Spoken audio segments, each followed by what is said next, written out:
Salut tout le monde, j'espère que vous allez bien. Alors, aujourd'hui, je vous apporte une nouvelle vidéo. Et dans cette vidéo, je vais répondre à une question que beaucoup de gens se posent souvent. Est-ce que c'est possible de s'autofinancer pour les études au Canada? Et est-ce que c'est possible de payer ses études par soi-même? Et quand on est étudiant international au Canada, particulièrement au Québec. Et également, je vais vous faire un petit résumé par rapport aux différentes dépenses que vous aurez à faire et les dépenses qui sont nécessaires quand vous arrivez au Canada comme étudiant international. Alors, comme vous le savez, les études au Canada et au Québec, ça coûte très cher, surtout pour les étudiants internationaux.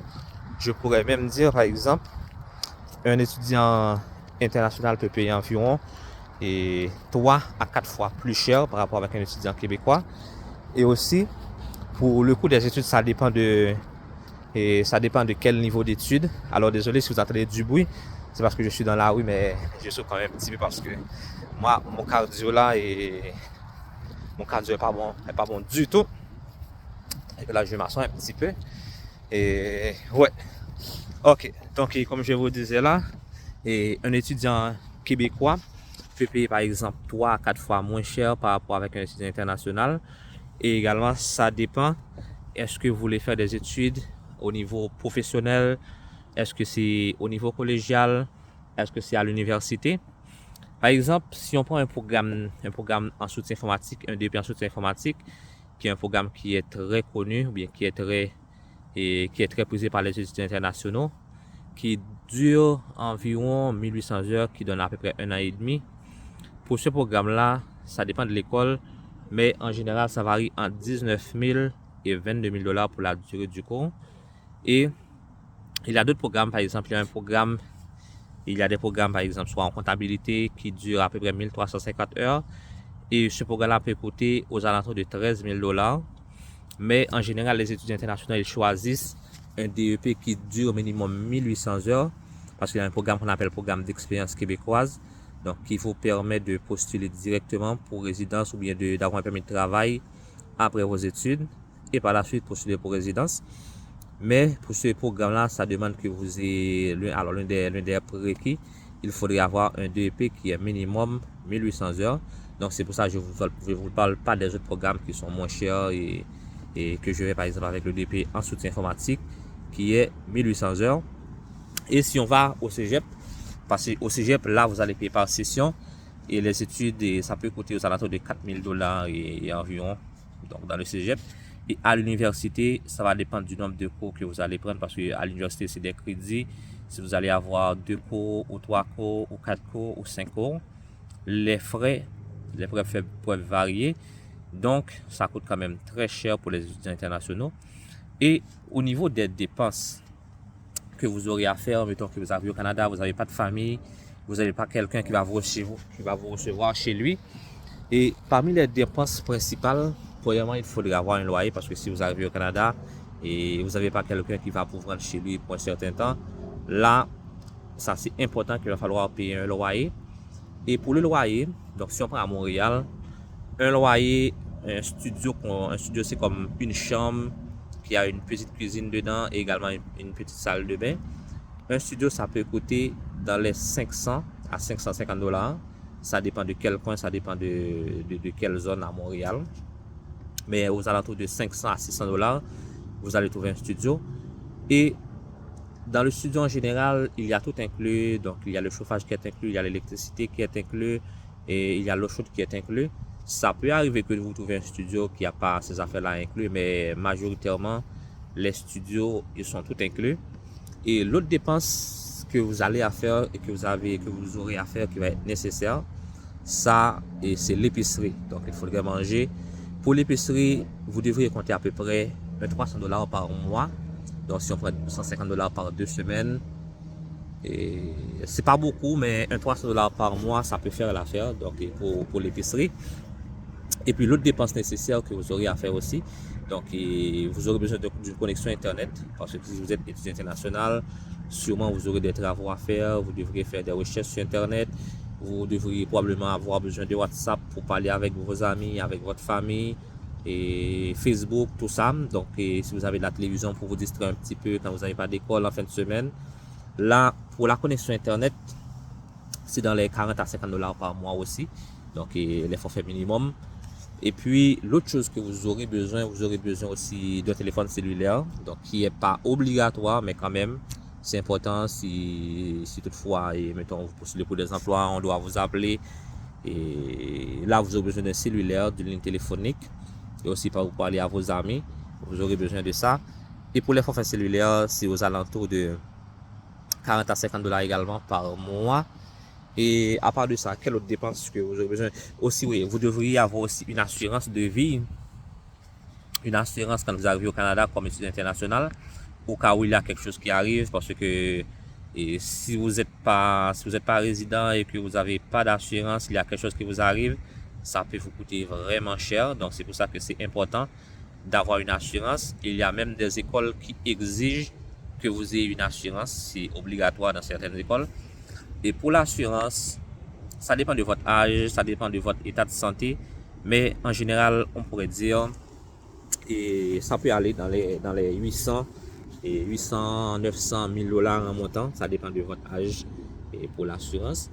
Et comme autre dépense nécessaire que vous aurez à faire, il va falloir avoir une carte autobus, parce que pour vous déplacer, à moins que vous ayez votre école qui est à côté de chez vous et que vous pouvez aller à pied, mais sinon il va falloir avoir une carte pour les autobus et pour le train.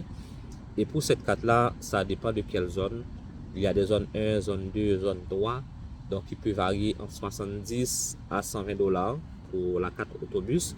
Ouais, donc ça, c'est les dépenses principales et que vous aurez à faire quand vous arrivez au Canada.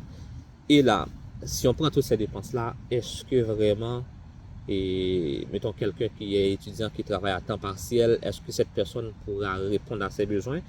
Alors, jusqu'à la semaine dernière, là, jusqu'à aujourd'hui, je pourrais dire, et bon, jusqu'à la semaine dernière, un étudiant international pouvait travailler 20 heures par semaine. Et 20 heures par semaine, et un étudiant en général, il va être au salaire minimum. Et le salaire minimum, je pense que c'est 13 et quelque chose ou 14, quelque chose, mais aux alentours de 14 pour le salaire minimum. Bon, ok, mettons que un étudiant international, il gagne 15 dollars par heure. Et puis vous faites 20 heures par semaine. 20 heures par semaine fois 15, et ça donne 300 par semaine, par 2 semaines, ça donne 600, et par mois, ça donne 1200. Et 1200, c'est pas net, donc ils vont prendre des impôts, bien que si vous travaillez à temps partiel, ils prennent moins d'impôts que si vous travaillez à temps plein, mais quand même, ils vont retenir de l'impôt à la source, donc c'est pas 1200 dollars net. Donc, et puis les études, c'est déjà cher. Donc, si vous travaillez à temps partiel, je dirais que ça va être difficile que vous vous autofinancez pour payer vos études, pour manger, pour payer un loyer, pour payer vos frais de téléphone, pour payer toutes les dépenses que vous aurez à faire. Donc, ça, c'est pas suffisant. Donc, si vous travaillez à temps partiel. Mais aussi, la bonne nouvelle, c'est que maintenant là, donc vous n'êtes pas obligé de travailler, vous n'êtes pas limité à 20 heures par semaine comme étudiant international. Donc, si vous voulez travailler 40 heures par semaine, si vous voulez travailler 60 heures par semaine, si vous voulez travailler 70 heures par semaine. Donc, pour maintenant là, il n'y a pas de limite. Normalement, pour 2022, fin 2022, 2023, et il n'y a pas de limite. Vous pouvez travailler comme vous voulez.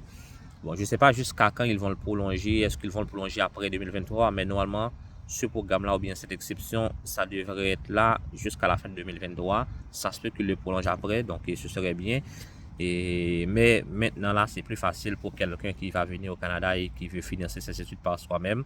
Donc, cette personne-là pourra travailler beaucoup plus et elle pourra avoir beaucoup plus d'argent dans ses poches pour pouvoir payer ses études, pour pouvoir manger, payer son loyer, tout ça.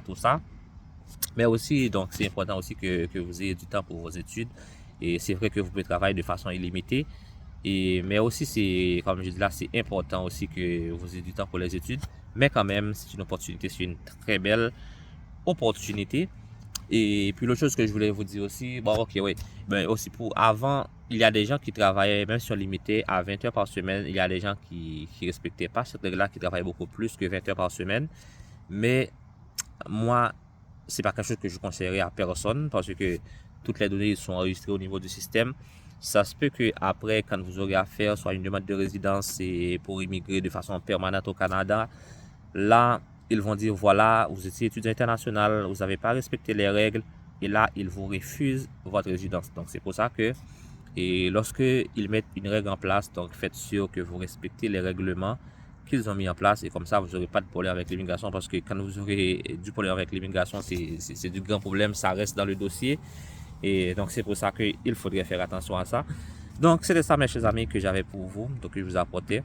Mais avant de partir, je voudrais vous dire de vous abonner à la chaîne, également activer la petite cloche de notification et comme ça vous allez être sûr et de recevoir une notification pour nos prochaines vidéos. Sur cette chaîne, non seulement on parle d'immigration, on parle de business et vous qui voulez travailler en ligne. Donc cette chaîne va vous aider à être libre financièrement, à travailler en ligne. Également, vous qui souhaitez venir au Canada, soit comme étudiant international, soit comme visiteur, soit comme travailleur. Donc, cette chaîne vous aidera. Donc, n'oubliez pas, mes chers amis, à vous abonner. Également, partagez la vidéo, partagez la chaîne pour que d'autres personnes puissent bénéficier de nos conseils. Mais une dernière chose que je voudrais vous dire avant de passer également, donc, c'est que moi, je ne suis pas un agent d'immigration. Je ne travaille pas pour aucune agence. C'est juste que moi, j'étais passé par le même processus. Je suis entré au Canada, je pense que c'était en 2013 comme étudiant international aussi. Donc c'est pour ça que je me suis dit, donc c'est important et que moi je partage avec vous mes expériences pour vous faciliter la tâche. Mais je ne suis pas un agent d'immigration et je ne travaille pour aucune agence. C'est juste de bonne foi, par volonté que je voudrais partager avec vous cette information. Alors chers amis, allez donc à la prochaine pour une nouvelle vidéo. Salut.